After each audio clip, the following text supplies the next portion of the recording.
Hello everyone, आज बात कर रहे हैं अपन प्रोबेबिलिटी एनसीईआरटी सॉल्यूशन एक्सरसाइज 13.1 यानी कि कंडीशनल प्रोबेबिलिटी। देखो, इस कंडीशनल प्रोबेबिलिटी का आपको बेटा फॉर्मूला पता है कि एक इवेंट ए है, इसकी प्रोबेबिलिटी फाइंड करनी है जब बी अकर्ड है, यानी कि ए बाई बी, और इसे लिखते हैं बेटा प्रोबेबिलिटी ऑफ ए और बी दोनों का इंटरसेक्शन, और जो अकर्ड है यानी कि बी अकर्ड है तो इसकी प्रोबेबिलिटी नीचे। ये एक फॉर्मूला आपके पास कंडीशनल प्रोबेबिलिटी का है। इस बेस पे हम आज क्वेश्चन सोल्व करेंगे। इसका फर्स्ट क्वेश्चन देखेंगे। यहाँ क्वेश्चन में क्या लिखा हुआ है बेटा, प्रोबेबिलिटी ऑफ ई गिवन है, एफ गिवन है, and probability of E intersection F भी गिवन है। फाइंड करना है ई बाई एफ और एफ बाई ई की प्रोबेबिलिटी। इस फॉर्मूले से देखिए क्या बनेगा, probability of E by F. देखो ध्यान रखना, ई बाई एफ ऐसा लिखा हो या जो क्वेश्चन में लिखा है ई बाई एफ इस तरह से भी, दोनों करेक्ट है बेटा। That is equal to, sir formula क्या बन गया, प्रोबेबिलिटी ऑफ जो इवेंट है दो ई और एफ, इसका इंटरसेक्शन की probability sir, upon probability of जो अकर्ड इवेंट नीचे वाली होती है ना बेटा डिनोमिनेटर में, ये अकर्ड इवेंट है, हैपेंड हो चुकी पहले, एफ हो गया। अब ये वैल्यू पुट करनी है सिंपल आपको। सर इसकी वैल्यू 0.2 क्वेश्चन में गिवन है, प्रोबेबिलिटी ऑफ एफ की वैल्यू सर 0.3 गिवन है। देखो डेसिमल हटा देंगे, कितना आ जाएगा 2/3। ये इसका फर्स्ट पार्ट हो गया। अब निकालना है एफ बाई ई। तो देखिए क्वेश्चन बेटा, एफ बाई ई कैसे निकलेगा, probability of F by E same है बेटा, प्रोबेबिलिटी ऑफ एफ ई का इंटरसेक्शन या ई एफ का इंटरसेक्शन एक ही बात है बेटा, अपॉन यहाँ अकर्ड प्रोबेबिलिटी ई है तो प्रोबेबिलिटी ऑफ ई आपके पास डिनोमिनेटर में आ जाएगा। क्वेश्चन में ये वैल्यूज दे रखी है बेटा, ये 0.2 गिवन है और पी ई की प्रोबेबिलिटी 0.6 गिवन है, यानी कि आ गया 2/6, तो इट मीन्स 1/3। ये आंसर हो गया, राइट। चलिए नेक्स्ट क्वेश्चन पे चलते हैं। क्वेश्चन नंबर सेकंड देखो, ए बाई बी फाइंड करना है, पी बी गिवन है और इंटरसेक्शन गिवन है बेटा। तो सिंपल बेटा फॉर्मूला लगाइए, P A by B, probability of A by B that is equal to sir probability of A और बी का इंटरसेक्शन, यानी कि ए इंटरसेक्शन बी, अपॉन ध्यान रखना नीचे जो लिखा है डिनोमिनेटर में बी अकर्ड है, यानी कि प्रोबेबिलिटी ऑफ बी। तो ये वैल्यू रखनी है डायरेक्ट आपको, 0.32 इसकी वैल्यू दे रखी है बेटा, probability of B is given है 0.5। सिंपल इसका डेसिमल हटाएंगे, जब यहाँ थोड़ा ध्यान रखना बेटा, कन्फ्यूजन हो तो 0.32 0.5। देखो 32 है, इसका डेसिमल हटेगा बेटा 0.32, एंड 32 का कितना जाएगा नीचे 100, और ये डिनोमिनेटर में 0.5 है, 5 इसका डेसिमल लगेगा तो न्यूमरेटर में 10 लगेगा बेटा, ये 0 से 0 कट जाएगा, ये आएगा 32/50। ओके, इसे कैंसिल आउट कर लो 2 से, ये 16/25, ये इसका आंसर हो गया। अगर इसको आप डेसिमल में बदलना चाहते हो बेटा तो सिंपल है, 16 में 25 का डिवाइड से बढ़िया है अपन इसी को सोल्व कर लेते हैं। 32/50 लिखा है सर, 2 से यहाँ इंटू कर दिया, 2 से ऊपर इंटू कर दिया, ये बन जाएगा सर 64, नीचे क्या बन जाएगा 100, यानी कि 0.64, ये डेसिमल में आंसर हो जाएगा। ओके, क्वेश्चन नंबर 3 देखिए, थर्ड क्वेश्चन देखो इसका,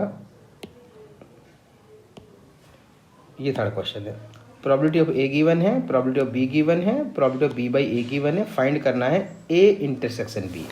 अब देखिए बी बाई ए गिवन है, ए इंटरसेक्शन बी पूछ रहा है, तो ध्यान रखेंगे बेटा जब बी बाई ए गिवन है तो आपके पास probability of B by A का फॉर्मूला यूज़ करेंगे, यानी कंडीशनल प्रोबेबिलिटी का यूज़ करेंगे फॉर्मूला। क्या बनेगा, probability of B intersection A लिखो या बेटा ए इंटरसेक्शन बी लिखो, both are same, upon probability of A. Okay, value देखो, probability of B by A given है सर, कितनी वैल्यू दे रखी है सर इसकी, ये दे रखा है 0.4, that is equal to probability of B, sorry A intersection B is not given, और प्रोबेबिलिटी ऑफ ए क्या गिवन है sir, probability of A given है सर 0.8। इसको क्रॉस मल्टीप्लाई कर लेंगे तो ये आएगा 0.32, that is equal to probability of A intersection B. Okay, first option हो गया। अब इसका सेकंड ऑप्शन देखिए, सेकंड ऑप्शन यहाँ देखो, ए बाई बी फाइंड करना है सर, तो probability of A by B है, इसका फॉर्मूला कंडीशनल प्रोबेबिलिटी है बेटा, क्या बन जाएगा, probability of A intersection B upon probability of B बन जाएगा। वैल्यू पुट करो बेटा, ए इंटरसेक्शन बी अभी आपने निकाला है 0.32 sir, and probability of B आपके पास 0.5 है। ओके, इसे डेसिमल हटा सकते हैं बेटा, कैसे हटेगा, ये डेसिमल हटेगा दोनों, तो यहाँ ले जाएगा 10, देन 32/, इसका मतलब अगर डेसिमल में निकालना है तो ठीक, अदर कटिंग करना है 16/25, ये इसका आंसर हो जाएगा। ओके, समझ पा रहे हो बेटा। ऐसे इसका थर्ड पार्ट देखो, property of A union B निकालना है, ध्यान रखना ए यूनियन बी। तो आपके पास सेट्स थ्योरी में फॉर्मूले पढ़े थे बेटा, जहाँ number of A union B था आपका number of A plus number of B minus number of A intersection B. यहाँ सिर्फ पी लग जाएगा यहाँ, तो क्या बनेगा property of A union B, ये बनेगा sir property of A plus property of B minus property of A intersection B बनेगा। ठीक है, अब इसकी वैल्यू लिखनी है आपको। चलो देखते हैं, अगले पेज पर चलते हैं। क्या फॉर्मूला बेटा property of A union B का, ये फॉर्मूला है sir property of A plus property of B minus property of A intersection B. अब ये वैल्यू देखो, प्रॉपर्टी ऑफ ए क्या दे रखी है आपको, प्रॉपर्टी ऑफ ए 0.8 है, ये 0.8, बी की प्रॉपर्टी क्या दे रखी है 0.5 और इंटरसेक्शन की प्रॉपर्टी 0.32। यहाँ ध्यान रखना डेसिमल का 0.8 0.5 ये हो जाएगा सर 1.3, माइनस करना है 0.32, इसे लिख सकते हैं सर 1.30 माइनस 0.32, इन दोनों को माइनस करेंगे क्या आएगा बेटा 0.98, ये आंसर हो जाएगा। ओके, चलिए नेक्स्ट पार्ट पे चलते हैं। इसके पे क्या है देखो, नेक्स्ट पार्ट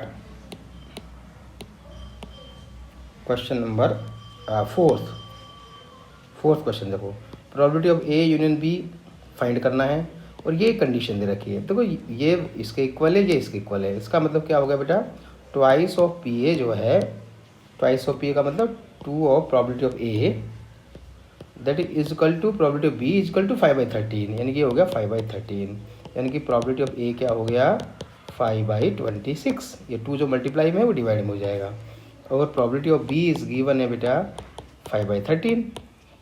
देखो ये सी वैल्यू इक्वल गिवन है और ये ट्वाइस ऑफ इक्वल है, ट्वाइस ऑफ प्रॉपर्टी ऑफ ए, तो 2 से डिवाइड कर देंगे। क्या निकालना है, और क्या दे रखा है property of A by B भी दे रखा है, ध्यान रखना, और निकालना का है ए यूनियन बी। ठीक है, अब ए बाई बी भी गिवन है, ध्यान रखेंगे property of A by B that is given 2/5। अब फाइंड करना है property of A union B, तो अभी बताया था फॉर्मूला बेटा property of A union B that is equal to property of A set theory के हिसाब से बेटा property of B minus property of A intersection B होता है सर। अब आप देखिए प्रॉपर्टी ऑफ ए आपके पास है, बी है, इंटरसेक्शन की वैल्यू नहीं है, तो सबसे पहले हम क्या कर लेंगे property of A intersection B की वैल्यू फाइंड करेंगे। किससे निकालेंगे, आपके पास property of A by B given है बेटा, दे रखा है ना, तो यहाँ से निकालेंगे। कैसे निकलेगा property of A by B is equal to property of A intersection B upon नीचे क्या है अकड़ प्रॉपर्टी क्या है बी है, तो प्रॉपर्टी ए बाई बी कितना है 2/5 है sir, is equal to property of A intersection B upon property of B is 5/13। तो यहाँ से हम क्या निकाल लेंगे property of A intersection B की वैल्यू, इसको क्रॉस इंटू कर लेंगे, क्या बन जाएगा ये 2/5 इंटू 5/13, 5 से 5 कैंसिल हो जाएगा 2/13 आ जाएगा। ठीक है, अब ये आपके पास इंटरसेक्शन की वैल्यू आ गई। अब ये वैल्यू यहाँ पुट करेंगे बेटा, property of A sir 5/26, property of B sir 5/13, और इन property of A intersection B क्या निकाला है 2/13, इसको एलसीएम ले लो, 26 हो गया सर, या 5 हो गया, 13 2 जा, या 5 2 10 हो गया, 13 2 जा तो 6 हो जाएगा, ये हो जाएगा 15 - 6/26 यानी कि 9/26, ये इसका आंसर हो गया। यस, इसको देखो बेटा थोड़ा, तो 30 ये 4 आएगा बेटा, राइट, क्या आएगा यहाँ पर 13 2 जा 2 2 जा 4 आएगा, तो यहाँ 4 आने से ये वैल्यू चेंज हो जाएगी बेटा, कैलकुलेशन के बाद देखेंगे बेटा है क्या बन जाएगा ये जाएगा सर 15 - 4/26 यानी कि 9/26, ये यूनियन की वैल्यू आएगी। ओके, 11/26, भाई 15 में से 4 का क्या बच जाएगा, 15 में से 4 का 11 आएगा, तो 11/26। क्लियर, चलिए नेक्स्ट क्वेश्चन की तरफ चलते हैं बेटा, क्या कहता है नेक्स्ट क्वेश्चन देखो, ये देखो 5th क्वेश्चन देखो, 4 हो गया, 5th देखिए प्रॉपर्टी ऑफ ए गिवन है, बी गिवन है, यूनियन गिवन है और फाइंड करना इंटरसेक्शन। सिंपल बेटा भी बताया आपको, ए यूनियन बी गिवन है तो आप पहले फॉर्मूला लगा देंगे property of A union B का, क्या बन जाएगा सेट थ्योरी के हिसाब से sir property of A property of B minus property of A intersection B. अब वैल्यूज पुट करिए फॉर्मूले में, इसकी वैल्यू सर 7/11 दे रखा है, प्रॉपर्टी ऑफ ए क्या दे रखा है सर 6/11, प्रॉपर्टी ऑफ बी क्या दे रखा है sir 5/11 minus sir property of A intersection B. अब इंटरसेक्शन बी की वैल्यू निकालो यहाँ से, भाई इसको ट्रांसपोज कर लीजिए, क्या बन के आएगा देखो, ये हो जाएगा 11 ये हो जाएगा 7/11 is equal to 11/11 minus probability of A intersection B. तो यहाँ probability of A intersection B आएगा बेटा, इसको ट्रांसपोज करेंगे 11/11 1 माइनस 7/11, तो एलसीएम सेम आएगा 11 में 7 गया, क्या आएगा 4/11। ये आपके पास probability of A intersection B आ गया। नेक्स्ट पार्ट देखो क्या कहता है, इसका सेकंड पार्ट कहता है ए बाई बी फाइंड करना है। देखो ए बाई बी मतलब कंडीशनल प्रॉबिलिटी है बेटा, ध्यान रखना। ए बाई बी फॉर्मूला क्या बनेगा, प्रॉबिलिटी ऑफ ए और बी का इंटरसेक्शन, देखो ये हो गया अपॉन प्रॉबिलिटी ऑफ बी। अब ए बाई बी देखो प्रॉबिलिटी, देखो इंटरसेक्शन वैल्यू कितनी है अपने पास 4/11, इसकी वैल्यू क्या है 4/11 अपॉन प्रॉबिलिटी ऑफ बी कितना क्वेश्चन में गिवन है 5/11, इट इज़ 5/11। तो ये क्या बन जाएगा 11 से 11 कैंसिल आउट हो जाएगा 4/5। ये इसका पार्ट हो गया सेकंड। थर्ड पार्ट क्या पूछ रहा है, बी बाई ए फाइंड करना है। तो आपके पास फॉर्मूला देखो probability of B by A, same ध्यान रखना फॉर्मूले में। अब बी बाई ए है तो उसका मतलब दोनों का इंटरसेक्शन, तो बी इंटरसेक्शन ए लिखो या बेटा A intersection B, both are same. और ये अकर प्रॉबिलिटी क्या है यहाँ पे, प्रॉबिलिटी ऑफ ए है। अब इसकी वैल्यू आपके पास है कितनी है 4/11 और probability of A is also given कितना है 6/11, ये 6/11, 11 से 11 कैंसिल हो जाएगा 4/6, यानी कि 2 2 जा 4, 2 3 जा 6, 2/3 आंसर हो जाएगा। चलिए नेक्स्ट क्वेश्चन, क्वेश्चन नंबर 6 पर चलते हैं। अब यहाँ बेटा ये क्वेश्चन है स्टेटमेंट्स में दे रखे हैं। अब स्टेटमेंट वाले क्वेश्चन को भी हम किस तरह से देखेंगे, क्वेश्चन पूछा है डिटरमाइन ई बाई एफ निकालना है, ध्यान रखना ई बाई एफ, ठीक है। अब ई बाई एफ के लिए यहाँ इन्होंने बताया कि एक कॉइन है जिसको टॉस किया 3 times, where E head on third toss, F head on first 2 toss. अब देखिए एक कॉइन को जब थ्रो करेंगे 3 टाइम्स तो सैंपल स्पेस हमारे पास ये बनेंगे, एस इजकल टू ये 8 सैंपल स्पेस बनेंगे। अब इनमें से ही एक इवेंट ई है और एक इवेंट आपकी एफ है। ई का मतलब है हेड ऑन थर्ड टॉस, यानी कि तीसरे नंबर पर आना चाहिए हेड। अब ध्यान रखना थर्ड टॉस पर हेड आना चाहिए, पहले क्या आ रहा है कुछ लेना देना नहीं है, तो थर्ड टॉस पे हेड आएगा। तो यहाँ से एक तो आएगा सर एच एच एच, एक कौन सा आएगा, ये आएगा सर एच टी एच, एक आएगा सर टी एच एच, एक आएगा टी टी एच, राइट। ये आपके पास सैंपल स्पेस बनेंगे ई के लिए। और एफ के लिए क्या बनेगा, हेड ऑन फर्स्ट 2 टॉस पर, पहले 2 पर, यानी स्टार्टिंग में एच एच होना चाहिए। तो ये बनेगा सर एच एच और फिर ये एच, एक हो गया एच एच हो गया, और ये एच एस टी हो जाएगा एच एच टी। क्लियर है यहाँ तक, बस यही है सैंपल स्पेस ई और एफ के लिए। जो एस सैंपल स्पेस है उसमें से ई और एफ जो 2 इवेंट हुई है उनके लिए यही सैंपल पॉइंट आएगा, ठीक है। यही इवेंट हैपेंड होगी बेटा। निकालना क्या है आपको, ई बाई एफ निकालना है। तो ध्यान रखना कि जब ई बाई एफ निकालना है तो इसका फॉर्मूला क्या बनेगा, probability of E intersection F upon probability of F, यानी कि एफ नीचे गिवन है, ये अकर्ड इवेंट है, ये निकालना है। तो आपको क्या निकालना पड़ेगा भाई, एफ तो हमारे पास ये रहा, इसकी प्रॉबिलिटी निकाल लेंगे। ई इंटरसेक्शन एफ देखना पड़ेगा, मतलब ई और एफ में कौन कौन सी इवेंट कॉमन है, ई इंटरसेक्शन एफ।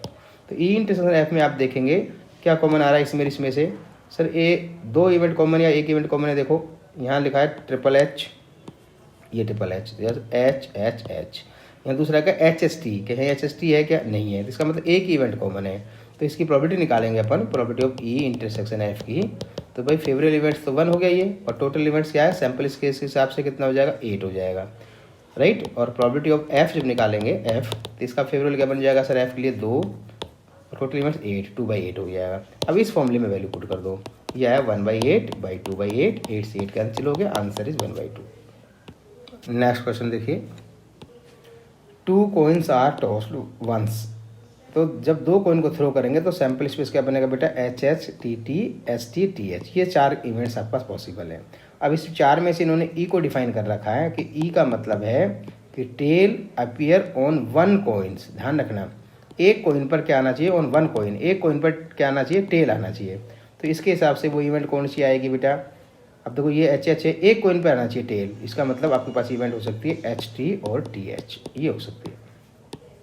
और एफ के लिए क्या कहता है, 1 कॉइन सोज हेड, एक कॉइन पर हेड आना चाहिए, एक ही कॉइन पर हेड आना चाहिए। तो इसके लिए क्या बनेगा, एक कॉइन पर हेड का मतलब ये एच एच दोनों कॉइन पर है, टी टी ये नहीं हो सकता, ये बनेगा बेटा एच टी और टी एच, ये बनेगा, ठीक है। क्वेश्चन में यहाँ 6 to 9 क्वेश्चन में क्या पूछा है, 6 to 9 क्वेश्चन में ई बाई एफ निकालना है। तो ध्यान रखना probability of E by F जब निकालना है, ई बाई एफ, तो फॉर्मूला क्या बताया, probability of E intersection F upon property of, ध्यान रखना डिनोमिनेटर में क्या लिखा है, एफ, यानी कि अकर्ड है प्रॉपर्टी ऑफ एफ वो लिखा जाएगा यहाँ पे। अब देखो प्रॉपर्टी ऑफ एफ, ये रहा एफ सर, इसकी प्रॉपर्टी निकल जाएगी, no issue. E intersection F की प्रॉपर्टी के लिए इन दोनों में कॉमन क्या एलिमेंट आ रहा है वो लिखेंगे पहले। ई इंटरसेक्शन एफ, इन दोनों में कॉमन एलिमेंट, इंटरसेक्शन मतलब कॉमन, तो दोनों में कॉमन क्या आ रहा है सर, कॉमन आ रहा है H T and sir T H, ये दोनों कॉमन आ रहा है, राइट, कोई बात नहीं। अब इसकी प्रॉपर्टी क्या निकलेगी फिर, ई इंटरसेक्शन एफ के लिए भाई दो इवेंट्स कॉमन है यानी फेवरेबल 2 हो गया, टोटल इवेंट सैम्पल स्पेस से लेनी है, कितनी है 4, 2/4। यहाँ लगा लिखा हुआ है property of F, favourable events कितनी है एफ के लिए, ये रहा 2 टोटल इवेंट्स कितने, सॉरी 4, 2/4।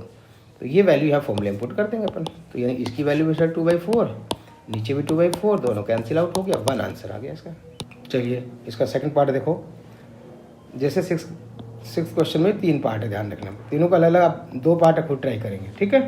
यहाँ इसका सेकंड पार्ट देखो, सैम्पल स्पेस वही बनेगा बेटा, 2 कॉइन्स आर टॉस, ये बन गया सैम्पल स्पेस। अब ई यहाँ इन्होंने डिफाइन क्या कर दिया, एक इवेंट है ई का नो टेल्स अपीयर, मतलब टेल्स नहीं आना चाहिए, टेल होना नहीं चाहिए, तो टेल नहीं होगा तो बेटा ये भी इवेंट कट, ये भी इवेंट कट, ये भी कट, इसका मतलब एच और एच आएगा।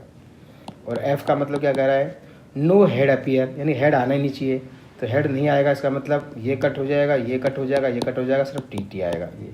और फाइंड, ध्यान रखना है 6 to 9 क्वेश्चन में यही पूछा है, ई बाई एफ। तो ई बाई एफ का मतलब property of E intersection F upon property of F, ये निकालना है। तो भाई प्रॉपर्टी ऑफ एफ तो ईजी है क्योंकि एफ आपके पास गिवन है, तो प्रॉपर्टी ऑफ एफ तो कोई इशू ही नहीं है, ये एक इवेंट्स आपके पास है, टोटल इवेंट्स कितनी है 4, 1/4। बट ई इंटरसेक्शन एफ का मतलब पहले इनमें कॉमन एलिमेंट देखो, तो ई इंटरसेक्शन एफ में जब आप देखेंगे तो कॉमन क्या आ रहा है बेटा, इन दोनों में कुछ भी कॉमन नहीं आ रहा है, यानी 5 कोई कॉमन नहीं आ रहा है, इसका मतलब property of E intersection F क्या बन जाएगी बेटा, 0 बन जाएगी। तो ये वैल्यूज फॉर्मूले में पुट करेंगे, तो 0 अपॉन प्रॉपर्टी ऑफ एफ यानी 1/4, 0 अपॉन समथिंग 0, तो इसकी प्रॉपर्टी ई बाई एफ की प्रॉपर्टी सेकेंड केस में क्या आएगी, 0 आएगी। नेक्स्ट क्वेश्चन देखो, क्वेश्चन नंबर 8। अब यहाँ क्वेश्चन कहता है अ डाइस इज थ्रोन 3 टाइम्स, अब एक डाइस को 3 बार थ्रो करना है, ध्यान रखना, एक डाइस को एक बार फेंकेंगे 6 सैम्पल स्पेस, दोबारा फेंकेंगे फिर 6, 3 बार फेंकेंगे फिर 6, तो टोटल जो बनेंगे तो इसका मल्टीप्लाई आएगा, तो 216 इसके अंदर टोटल सैम्पल स्पेस बनेंगे। तो आपको 216 नहीं बनाना है बेटा, ये ध्यान रखना, टोटल सैम्पल स्पेस 216 बनेगा, ओके। अब ई क्या कहता है, इसका सैम्पल स्पेस बना लेंगे अपन। ई कहता है कि 4 अपीयर ऑन थर्ड टोस, यानी तीसरे नंबर पर आपको 4 आ रहा है, तो ध्यान रखेंगे 4 अपीयर ऑन थर्ड टोस, तीसरे नंबर पर आपको डाइस में 4 आ रहा है, तो क्या बनेगा इसको सैम्पल इवेंट क्या बनेगी वो देखो। अब इसको किस तरह बनाना है देखो, ध्यान रखेंगे भाई जब डाइस को थ्रो करेंगे तो तीसरे नंबर पर 4 आना चाहिए, इसका मतलब फर्स्ट नंबर पर 1 से 6 तक कुछ भी आ सकता है, यानी कि 6 केसेस हो गए, सेकंड नंबर पर 1 से 6 तक कुछ भी आ सकता है, और फोर्थ नंबर पर थर्ड नंबर पर 4 ही आएगा, यानी एक ही इवेंट पॉसिबल है। इस पोजीशन में इसके जो केस बनेंगे वो 36 बनेंगे, ठीक है। ध्यान रखना लास्ट नंबर पर 4 ही आना चाहिए, तो इसका मतलब अगर एग्जाम्पल देखें तो ऐसा हो सकता है 1 1 4, समझ रहे हो, फिर आएगा 1 2 4, फिर क्या आएगा 1 3 4, फिर आएगा 1 4 4, फिर आएगा 1 5 4, फिर आएगा 1 6 4, हो गया। ऐसा हो सकता है, ये आपके पास चीज़ें बदल सकती है, यहाँ ये 1 आ रहा है, यहाँ 2 आ सकता है, 2 1 4, 2 2 4, 2 3 4, 2 आकर 2 4 4, समझ रहे, 2 5 4, इस तरह चीज़ें बनेगी। तो ये एक एग्जाम्पल दिया है मैंने, इस तरह से केस बनेंगे कितने 36। अब अगला केस क्या कह रहा है, एफ कहता है 6 and 5 अपीयर रेस्पेक्टिवली और फर्स्ट 2 टोस, यानी पहली बार भी 6 आएगा यानी एक चांस, दूसरी बार भी 6 आएगा एक चांस, और लास्ट बार में कुछ भी आ सकता है, लेकिन पहले 2 पर फर्स्ट 2 पर क्या आना चाहिए, एक बार 6 एक बार 5, तो उसके एक चांस है, इसका एक चांस है, और लास्ट में तो 1 2 3 4 5 से कुछ भी आ सकता है, तो 6 यानी कि 6 इवेंट बनेगी। वो कौन कौन सी बनेगी देखो, पहले पे कह रहा है क्वेश्चन में 6 ही आना चाहिए, सेकंड नंबर 5 आना चाहिए, तो 6 5 आ सकता है, और फिर यहाँ 1 6 5 आ सकता है, यहाँ 2 6 5 आ सकता है, यहाँ 3, और 6 5 आ सकता है, यहाँ 4, और 6 5 आ सकता है, यहाँ क्या आएगा 5, और 6 5 आ सकता है, यहाँ 6 आएगा, क्योंकि यहाँ 6 5 फर्स्ट सेकंड पे फिक्स कर रखा है इन्होंने। अब इन दोनों का जब आपको निकालना क्या है, ई बाई एफ, समझ रहे हो, प्रॉपर्टी ई बाई एफ, तो इसमें ई इंटरसेक्शन से एफ थोड़ा ध्यान देना बेटा। देखो यहाँ आपके पास पहले वाली कंडीशन में थर्ड टोस पर 4 आ रहा है, देखो ये 4 आ रहा है, ये 4, तो यहाँ इसमें इन दोनों कॉमन क्या आएगा सर, भाई ये तो आ ही नहीं सकता, ये भी नहीं आ सकता, ये भी नहीं आएगा, ये कॉमन आ सकता है, और ये भी नहीं आएगा, क्योंकि यहाँ पर तो थर्ड नंबर पर 4 आ रहा है, तो इसमें कितनी इवेंट्स कॉमन आ सकती है? तो ऊपर वाला जो बनेगा 36 और नीचे वाला जो बना दिया मैंने 6, उसमें से सिर्फ एक ही केस कॉमन आएगा। वो कौन सा आएगा? 6, 5, 4 वाला, यही कॉमन आएगा। ठीक है, इसका मतलब अब प्रॉबिलिटी क्या निकालनी है? मैंने कहा 6 to 9 क्वेश्चन में E/F निकालना है बेटा। तो probability of E intersection F upon probability of F। तो प्रॉबिलिटी E इंटरसेक्शन F में सब एक इवेंट कॉमन है, तो 1 अपॉन टोटल कितना बना सैम्पल स्पेस, एक डाइस को 3 बार फेंकने पर 216, और F के कितने केस बन रहे हैं? 6 बन रहे हैं, तो 6/216 कैंसिल आउट हो गया, कितना आया? 1/6। क्लियर है? यहाँ देखो मैंने 36 सैम्पल केस नहीं बनाए हैं के लिए, मैंने आपको बताया 114, 124, 134, 144, 154, 164, 4 थर्ड पर फिक्स है। ऐसे और भी बन सकते हैं बेटा, 214, समझ रहे हो, 224, ऐसे बनते जाएंगे। तो आपको जरूरी नहीं सारे लिखना, हमें तो इन दोनों में कॉमन देखना है। तो F में 6 से केस बन रहे हैं, तो 6 जो केस बन रहे हैं उसमें सिर्फ ये वाला जो केस है वो पहले E और F में दोनों में कॉमन आएगा, सिर्फ एक केस कॉमन आएगा, इसलिए E इंटरसेक्शन F में एक ही एलिमेंट आएगा आपके पास। क्लियर? और इससे इसके बाद फॉर्मूला लगाएंगे, प्रॉबिलिटी निकालेंगे। क्वेश्चन देखिए, क्वेश्चन नंबर 9। क्वेश्चन कहता है मदर, फादर और son line up at random for family picture. अब कह रहा है मदर का मैंने M लिख दिया, फादर का F लिख दिया और सन का S लिख दिया, इन्हें लाइन अप करना है एक लाइन में। तो पहले आपको देखना है एक लाइन में M, F और S को लाइन अप करेंगे तो कितने तरीके हो सकते हैं, समझ रहे हो आप? तो क्या हो सकता है, देखो वैसे परम्यूटेशन पढ़ा है आपने कि M है, F है, M है और सर F है और S है, तीनों लेटर अलग लगे तो 3 फैक्टोरियल यानी कि 6 केस बनेंगे सर। क्लियर? इस तरह बनेगा सैम्पल स्पेस, देखो S इजकल टू, ये सैम्पल स्पेस है यहाँ S, तो यहाँ बन जाएगा सर पहले M आ सकता है, फिर फादर खड़ा हो सकता है, फिर सन हो सकता है, ये आपस में इंटरचेंज कर लो M को और S F को, ऐसे हो गया सर। ठीक है, फिर आप कर लेंगे M हो गया, M के बाद F रखो, F के बाद F M S हो सकता है, F S M हो सकता है। देखो M को पहले लिख दिया मैंने, F को लिख दिया, अब की बार लिख दूंगा मैं S को पहले, तो S के बाद फादर और मदर और फिर S मदर और फादर, ये इसके पास आपके पास सैम्पल स्पेस बन गए इसके। क्लियर? अब कहता है क्वेश्चन, इसमें कहता है E एक इवेंट हैपेंड हुई इसमें से, सन ऑन वन एंड, ध्यान रखना वन एंड का मतलब सन वन एंड पर होना चाहिए, चाहे फर्स्ट में हो चाहे लास्ट में हो। तो देखो सन कहाँ वन एंड पर ही, देखो इसमें मदर है, ये सन रहा इसमें, तो M F S ये बन गया, सन पीछे रहा, देखो यहाँ लास्ट में सन ये रहा, F M S, यहाँ सन नहीं है, स्टार्टिंग में सन आ सकता है S F M और S M F। ध्यान रखना ये वन एंड का मतलब होता है कि या तो शुरू में हो या लास्ट में हो, ये E बन गया। अब F क्या कहता है, देखो फादर इन मिडल, यानी फादर मिडल में होना चाहिए, तो इस सैम्पल स्पेस में से वो केस है उसमें फादर मिडल में हो, तो क्या बनेगा फादर मिडल में, फादर F देखो मिडल में होना चाहिए, ये रहा सर M F S, यहाँ नहीं है सर, इसमें भी नहीं है फादर मिडल में, इसमें फादर मिडल में है S F M, आगे देखो इसमें भी नहीं है, तो 2 ही केस बनेंगे। अब यहाँ पूछा क्या गया है, मैंने बताया कि 6 to 9 में E/F पूछा गया है, तो E/F के मतलब पहले इसका इंटरसेक्शन निकाल लो सर, इन दोनों का इंटरसेक्शन। E और F में क्या कॉमन आ रहा है बेटा, M F S M F S, ये तो ये कॉमन आ गया M F S।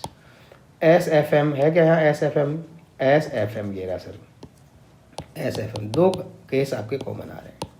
अब प्रॉबिलिटी का क्या फॉर्मूला है, E/F पूछा गया, ध्यान रखना क्वेश्चन के अंदर, क्योंकि जो मैंने पहले इंस्ट्रक्शन दे रखा है वहीं लिख रखा है कि 6 to 9 क्वेश्चन में E/F निकालना है।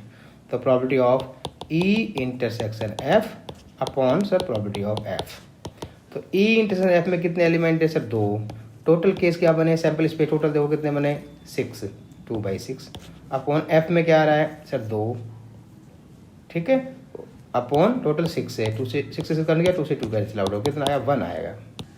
तो E/F का की प्रॉबिलिटी है वो क्या हो गया 1। ओके, चलिए नेक्स्ट क्वेश्चन चलते हैं। क्वेश्चन नंबर 10 देखिए, 10 क्वेश्चन क्या कहता है, ए black and are red dice are rolled. देखो 2 डाइज आपने रोल किए, एक ब्लैक और एक रेड को, तो देखो डाइस पर आपको पता है कि 1 2 3 5 6 सैम्पल स्पेस होते हैं, सेकंड डाइस पर 6 होंगे, तो इसका नंबर ऑफ सैम्पल स्पेस जो बनेगा, पहले डाइस पर 6 बनेगा, दूसरे पर 6 बनेगा, कितना बन जाएगा 36 बनेगा। क्लियर? अब यहाँ ध्यान रखेंगे, फाइंड द कंडीशनल प्रॉबिलिटी, यानी ये कंडीशन है, इसमें क्या कंडीशन है कि ऑब्टेनिंग ए सम ग्रेटर देन 9, ये आपको प्रॉपर्टी निकालनी है कि सम ग्रेटर देन 9 होना चाहिए, और given that black dies rolled in resulted in 5, यानी कि ब्लैक डाई के ऊपर 5 आना चाहिए, आया हुआ है, सॉरी गिवन का मतलब ऐसा हुआ है। तो यहाँ ये आपका 2 इवेंट हो गए बेटा, एक इवेंट को ई लेट कर लेंगे और एक को एफ लेट कर लिया। अब ई हमने क्या लेट किया, किसी को भी ई मान सकते हो, किसी को एफ। हमने ई मान लिया कि सम ग्रेटर देन 9, ई हमने लिया सम ग्रेटर देन 9। तो सम ग्रेटर देन 9 का मतलब उसका सम 10 हो सकता है, 11 हो सकता है और 12 हो सकता है, समझिए। अब इसके सैम्पल स्पेस क्या बनेंगे वो देखिए आप। सम ग्रेटर देन 10, सॉरी सम ग्रेटर देन 9, इसका मतलब सम 10 हो सकता है, ग्रेटर देन 9 कह रहा है, 10, 11, 12। सैम्पल स्पेस क्या बनेगा, 6, 4, 10, 4 और 6 हो सकता है, 5, 5 हो सकता है, 6, 5 हो सकता है, 5, 6 हो सकता है, 6, 6 हो सकता है, यानी 10 के लिए बन जाएंगे, 11 के लिए, 12 के लिए, ये सैम्पल स्पेस बनेगा। एफ क्या कहता है, एफ कहता है given that black dye resulted 5। अब यहाँ देखो ब्लैक और रेड 2 डाई दे रखी है, तो आप ये समझो कि एक डाइस पर मतलब कम से कम 5 आना चाहिए। तो इसका मतलब मान लीजिए हमने पहले वाली डाई को मान लीजिए ब्लैक मान लिया, तो 5 आना चाहिए फिक्स इस पर। तो 5 1 आ सकता है, 5 2 आ सकता है, 5 3 आ सकता है, 5 4 आ सकता है, 5 5 आ सकता है एंड 5 6 आ सकता है। समझ के एक डाइस पर हमने मान लिया 5 आ रहा है, वो पहली डाइस हो सकती है या दूसरी डाइस हो सकती है, क्लियर है। मैंने पहले को ब्लैक मान रखा है। अब यहाँ इस पोजीशन में एफ, ई इंटरसेक्शन एफ क्या निकलेगा सर, दोनों में कॉमन देखो क्या रिजल्ट कॉमन आ रहा है। यहाँ कह रहा है सम ग्रेटर देन 9, यानी कि 10, 11, 12 ये सम हो सकता है। तो इसमें देखो 10, 11, 12 में कौन सा सम है, वही तो कॉमन आएगा। तो देखेंगे यहाँ 5 5 इसमें है सर, 5 5 इसमें है, 5 6 इसमें है, 5 6 इसमें है, ये तो सारे 9 से कम सम है। ये 2 इवेंट्स कॉमन है इसके अंदर, 5 5 एंड 5, 6 2 इवेंट कॉमन है। तो प्रॉपर्टी किसकी निकालनी है सर, देखो जो गिवन है उसको नीचे लिखना है, given the black dies rolled 5। तो मैंने गिवन वाला कौन सा है, ये वाला एफ को माना है, तो ये नीचे हो गया।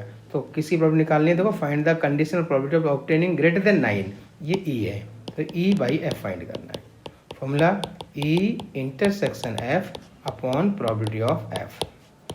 ई इंटरसेक्शन एफ क्या हुआ सर, ई और एफ में क्या कॉमन है इन दोनों में, तो कॉमन क्या निकला, केस ये निकला 2, total events 36 upon property of F, F में कितने केस बने 1 2 3 4 5 6, टोटल कितना है 36, कैंसिल आउट हो गया 2/6, यानी कि 1/3 इसका आंसर है। बी पार्ट देखिए इसका, find a conditional property of, देखो केस वही है, ए black and red dice is rolled, find the conditional property of obtaining sum 8। तो हम ए लिख देंगे बेटा, सम 8, सम इज 8। तो सम 8 कब आ सकता है बेटा, 2 6 8 हो सकता है, 6 2 8 हो सकता है, 4 4 8 हो सकता है, 5 3 8 हो सकता है, 3 5 8 हो सकता है। क्लियर हो गया, कितने इवेंट्स बन गए, 1 2 3 4 5, ठीक है। इसके बाद दूसरी इवेंट अपने देखो ई ए कुछ भी मान सकते हो, चलो हमने इसको ई लाइट कर लिया। एफ, एफ क्या कहता है, given that red die resultant number less than 4। अब यहाँ रेड डाइस का मतलब है कोई भी एक डाई ले लेंगे अपन, उस पर आपके पास एक डाइस पर 4 से लेस नंबर आना चाहिए, यानी कि मैंने पहली डाई मान ली, इस पर आप क्या 1 आ सकता है सर, 2 आ सकता है और 3 आ सकता है, लेस देन 4 मतलब 1 2 3 कुछ भी आ सकता है। सेकंड डाइस पे फिर कुछ भी आ सकता है सर, 1 1 हो सकता है, 1 2 हो सकता है, 1 3 हो सकता है, 1 4 हो सकता है, 1 5 हो सकता है और 1 6 हो सकता है। सेम ऐसे ही जो अपने रेड डाई मानी है, मानो उस पर 2 आया तो 2 1 हो सकता है, 2 2 हो सकता है, 2 3 हो सकता है, 2 4 हो सकता है, 2 5 हो सकता है एंड 2 6 हो सकता है। तो अगला केस 3 1 हो सकता है सर, 3 2 हो सकता है, 3 3 हो सकता है, 3 4 हो सकता है, 3 5 एंड मे बी 3 6। अब क्या फाइंड करना है, देखिए find the conditional probability of obtaining sum, ये फाइंड करना है सम 8 वाला, गिवन दैट ये red die resultant number less than 4, ये गिवन है, तो ये नीचे आएगा ये ऊपर आएगा, यानी आपको निकालना है probability of E by F. तो फॉर्मूला बताया बेटा, probability of E intersection F upon probability of F. तो देखो ई इंटरसेक्शन एफ का मतलब ई और एफ में क्या कॉमन आ रहा है, कितने इवेंट्स ई और एफ में कॉमन आ रहे हैं। तो देखो यहाँ सम 8 आ रहा है, तो स्वाभाविक है जो सम 8 वाला ही कॉमन आएगा इसके अंदर से। कौन कौन सा 8 वाला, देखो यहाँ 538 हो रहा है सर, ठीक है 53, और यहाँ 35 इसमें है क्या, बिल्कुल नहीं होगा। एक इसमें 26 वाला होगा, देखो यहाँ 26 है और यहाँ ये 26 ये कॉमन है 26, इसमें देखो ये कॉमन हो गया, एक 35 वाला और ये 35, ये दो कॉमन है, नहीं दो इवेंट्स कॉमन है, तो 2 अपॉन टोटल 36। और f का मतलब नीचे देखो कितने केसेस बन रहे हैं, 1 2 3 4 5 6, तो 6 इसके 6 इसके 6 इसके 18 हो गया, 18/36 कैंसिल आउट करो बेटा, 2/18 यानी 1/9 इसका आंसर है। नेक्स्ट क्वेश्चन देखिए, एक फेयर डाइज रोल्ड, एक डाइज को रोल करेंगे तो सैंपल स्पेस क्या बनेगा बेटा, 1 हो सकता है, 2 हो सकता है, 3 4 5 एंड 6, ये 6 इवेंट्स बन सकती है। अब इस सैंपल स्पेस में से कुछ इवेंट्स यहाँ डिफाइन कर रखा है, ई एफ और जी, फाइंड करना है E/F, F/E, तो E और F तो दे रखा है बेटा, G भी दे रखा है, तो यहाँ से जैसा भी पहले निकाला था सेम वैसे निकाल लेना है। अपन बात कर रहे हैं इसके थर्ड पार्ट की, थर्ड पार्ट कह रहा है फाइंड करना है E यूनियन F/G, इस पे ध्यान दें। तो फॉर्मूला क्या बनेगा बेटा, ये बनेगा probability of E union F intersection G upon probability of G, ठीक है। अब देखिए यहाँ ये ध्यान रखेंगे E यूनियन F और इंटरसेक्शन G से करना है, तो देखो E और F का, ये रहा E और F, इस E और F का बेटा यूनियन क्या बनेगा, E और F का यूनियन बनेगा 1 2 3 5, 1 2 3 5, ये यूनियन बनेगा। अब इसको G से यूनियन इंटरसेक्शन करना है, तो G क्या दे रखा है हमारे पास सर, G है 2 3 4 5, तो इन दोनों में कॉमन क्या आ रहा है बेटा, देखो 2 कॉमन आ रहा है सर, एक 2 के अलावा क्या कॉमन, देखिए 2 कॉमन आ गया, 3 कॉमन आ गया एंड 5 कॉमन आ गया, यानी इन दोनों का इंटरसेक्शन में आया 2 3 और 5, यानी कि 3 इवेंट्स कॉमन आ रही है।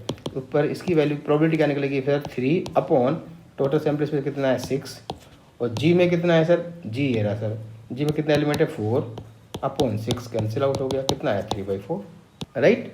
ऐसे ही इसका जो नेक्स्ट पार्ट देखेंगे, इसमें थर्ड में दूसरा पार्ट है बेटा, ये ध्यान रखेंगे क्या लिखा है, probability of E intersection F/G find करना है। तो फॉर्मूला क्या बनेगा सर, प्रोबेबिलिटी ऑफ जो आपके पास ऊपर इवेंट है वो और नीचे दे रखी है उसका इंटरसेक्शन और अपॉन प्रोबेबिलिटी ऑफ G। तो यही तो प्रॉब्लम है इसमें, आपको क्या दिक्कत है इसमें, E दे रखा है सर, F दे रखा है, इसका इंटरसेक्शन निकालो, कितना आया 1 3 5 2 3, तो इसका मतलब 3 इसमें से कॉमन आ रहा है, तो उससे G से करो कॉमन, इसमें 3 आ रहा है तो एक ही इवेंट आएगी, और प्रोबेबिलिटी के लिए टोटल सैंपल स्पेस क्या बना था 6 बना था, और G कितना था सर 4 है, 4/6, 6 से कैंसिल आउट होगा, कितना है 1/4। Okay bye bye. बाकी बचे हुए क्वेश्चन 2-3 क्वेश्चन बचे हुए हैं बेटा, उनको सेल्फ सोल्व करो, उसको कोई प्रॉब्लम आए तो कमेंट बॉक्स में बताएंगे। Okay bye bye, take care.